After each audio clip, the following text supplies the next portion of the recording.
In the ever-escalating spectacle surrounding Blueface and Krishan Rock, one figure consistently emerges at the center of chaos: Carlissa Saffold. Far from a passive bystander, Carlissa has repeatedly inserted herself into the public narrative, weaponizing motherhood, exploiting family fractures, and launching targeted attacks on Krishan Rock. From defending her son against abuse allegations while dismissing Krishan's trauma, to publicly criticizing Krishan's parenting and even her family's affection toward baby Krishan Jesus, Carlissa's pattern is clear: deflect, distort, and dominate the narrative. She's not just a mother, she's a spectacle strategist. Her interventions often escalate tension, redirect scrutiny, and monetize dysfunction. Whether she's clapping back at Krishan's live streams, accusing her of prioritizing men over motherhood, or going nuclear after being warned to stop speaking on Krishan's son, Carlissa's behavior reveals a calculated choreography of control. This isn't protection, it's projection. And the archive is watching. And now let's listen to the beautiful That Girl Henny pop her shit. Okay, woo, she has a drop mic moment. So without further ado, let's get to it. But Carlissa is mad. So let me explain to the Zilla why I'm mad, or why, I'm not even mad, why I posted what I posted. Because you see, there's never any accountability for the fact that she's been in these internet streets terrorizing us, talking about her grandchild and the grandchild's mother.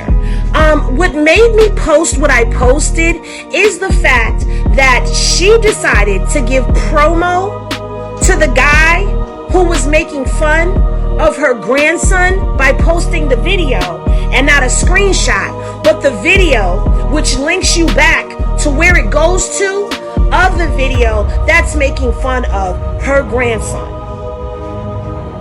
So you're mad because you tried to say everything that she's done to my family. What about what your family, what your kids have said you did to them? Stop blaming everything on this 25, 26-year-old girl as being the thing that came in your life and caused all of this chaos. She's not the reason why things are going on with you and Dre, to where Dre is acting like he don't know you in court. Her words, not mine. I didn't say it. She said it. I heard it. I'm repeating. Okay?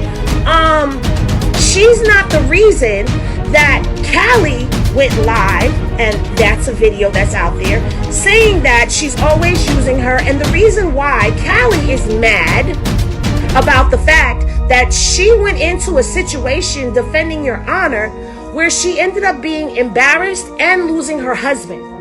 That's something that you guys put out there. See, I don't know when they're gonna get it, that if you don't put it out here on the internet for us to see, then we don't have it to talk about. But you put it out there, so we talked about it. Let's not forget that you went into this whole back and forth with your son, because I think people also forget that at one point in time, as much as you guys have made up now, you were also pissed with Jaden, and you were calling her the maid and all types of stuff. Remember that? I remember that. I know a lot of y'all remember that. But you have this habit of blaming everybody else except for you and your actions. Now, I'm not going to sit here and say that people haven't played a part in certain things that may have happened, but none of you are innocent in this situation. All of you have done something to each other that was a cause and effect. You finally started admitting that you threw the glass jars at her. You finally started admitting that Blue warned you not to throw said glass jars at her.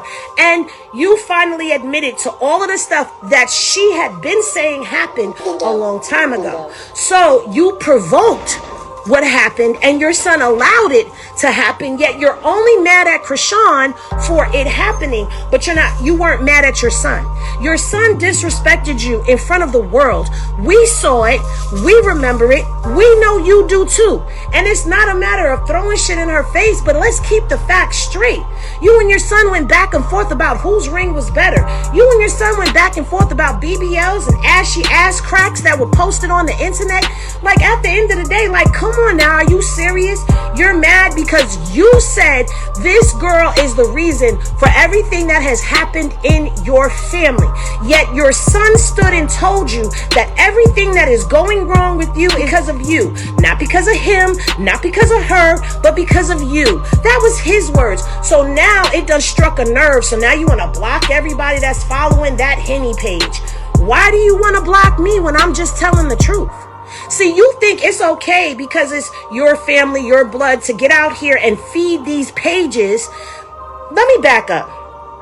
Because you think it's okay to have been out here feeding these pages and championing them on and rallying them on with their narratives, every time they come in your inbox with some bullshit about your grandson, you believe it, and then you repost it and then go live and speak the narratives that they're telling you because you don't know what's going on for yourself. You're not a part of his day-to-day. You don't see him every so often. You only see him online like the rest of us see him online. But because you want to demonize and weaponize this girl as being the sole reason your family has its toxicity in it, you will believe anything negative that gets said to you, no matter how ridiculous it sounds. And because you've gone so far down this rabbit hole, you can't backpedal now and try to clear it up. Instead of defending your grandchild, you fed him to the wolves. And because you kept feeding the narratives to these people, because you kept reading what they were sending you in your inbox and then coming live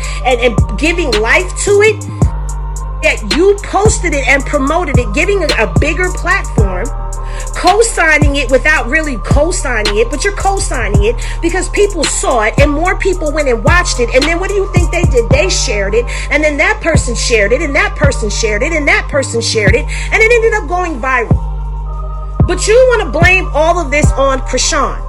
Let's call spades spades and things things. While you sit here and demonize her for smoking weed while she was pregnant, Jaden was smoking bongs while she was pregnant. She admitted it on Adam 22 when they went up there on a No Jumper interview, her and Blue. And she tried to sidestep around it, and Blue made her come out and tell the truth that she was smoking bongs when she was pregnant with Javon. Okay? But you don't drag her for that. All right? You also do not hold your son accountable for everything that's being said because he was present. He was present and had 2 kids prior, which means he knew better. So you don't hold your son accountable for anything that goes on. You don't hold your son accountable for the high stress levels that were going on during her pregnancy that could have affected this baby as well. You don't hold him accountable for none of that shit. And I get it. That's your son. You love your son. But loving someone does not mean that you excuse their bad behavior. And loving someone does not mean that you sweep your bad behavior underneath the carpet. Because instead of fighting like hell to make sure that you were able to have a relationship with your grandson, and that doesn't include pulling up on somebody one time to visit him, instead of you doing everything that you can to protect the baby, to try to have a relationship with her, to try to understand her, because you claim you understand her because you used to be her. You claim you used to be this quote-unquote Power Ranger that you call her, right? You used to be this, so you understand. You say that you know that this girl is carrying around a lot of hurt, a lot of pain. You understand where she came from. You say all of these things, yet instead of making it a safe space for her, you become danger as well. You become danger as well. And you're the elder in this situation. If anything, grandmothers step in when the parents are not able to do what they need to do for whatever reason. Grandparents are here like an ace in the hole. You're not an ace in the hole for her at all. You claim you love the grandbaby and, oh, I'm here for my grandkids, but you're never there for him. And that's where you and I bump heads at. And that's why I come at you. I laid up off of you for a long time. I really did. I really did. But now you're back on the bullshit. And right now, as a woman, as a mother, how do you not see that this girl's back is against the wall and she needs somebody in her corner? You posting all these scriptures and prayers online, but are you really doing it in real life? Are you really praying in real life? Or are you praying, praying, on her downfall. Right now, I see the play. You trying to push Jaden and Angela together so they could mesh and be this happy kumbaya before Blue comes home, so you can continue this narrative of she was the problem. See, we all get along over here. She was the reason why we weren't able to get along. No, because guess what? Even with her out the picture, there's still things that are still not right within your family. You're not carrying yourself like an elder. You're out here acting like you're 20 years old.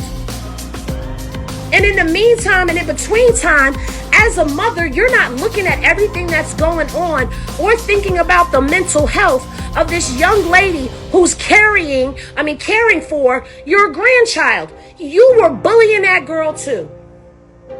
You were calling that girl Hagar. You was talking about Blue had a vasectomy so he couldn't have gotten her pregnant. You were doing all this petty, spiteful stuff while she was pregnant, and you haven't stopped. And because I'm damn near your age, not exactly, but damn near your age, I'm about in your age bracket, I'm going to continue to speak out. Because guess what, Carzilla? We are sick of the family drama. Be it the Malones, be it your side, we sick of it. Because none of you are thinking about that baby. None of you are thinking about the help that this girl needs to be able to stay balanced. Y'all trying to purposefully drive her over an edge. Y'all trying to purposefully make her have a mental breakdown. Y'all are trying to drive this girl to the edge of psychosis. Y'all doing it on purpose. And a lot of us see it.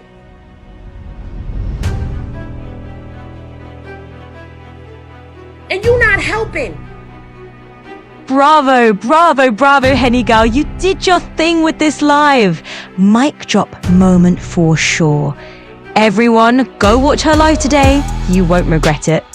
Let's unite. Let's protect Krishawn and her son from all this hatred. Get in the gap, defend humanity, allow this young lady to get to her feet and learn to be a mother. Offer help with no strings, strictly because it's the right thing to do. She needs protection, and she only has us. Like I have many, many times. I'm in the gap. I will fight what God asked me to fight. I will help in the ways I know how. I promise, Krishawn, there are many of us who would do right by you. You just need to ask. NDA, boundaries, whatever you need to feel safe, let us help you. As Latrice said, you're going to have to trust one more time. She failed as a mother. She failed as a grandmother. She chose chaos over care. She chose attention over protection. She chose herself every time. She didn't shield her son. She didn't protect her grandson. She didn't tell the truth. She didn't stop the harm. She watched it happen. She helped it happen. She benefited from it. That's not motherhood. That's betrayal. This isn't a storyline. This isn't a misunderstanding. This is a woman who weaponized her role and abandoned her responsibility. She's not misunderstood. She's not misrepresented. She's just wrong. And the harm is real.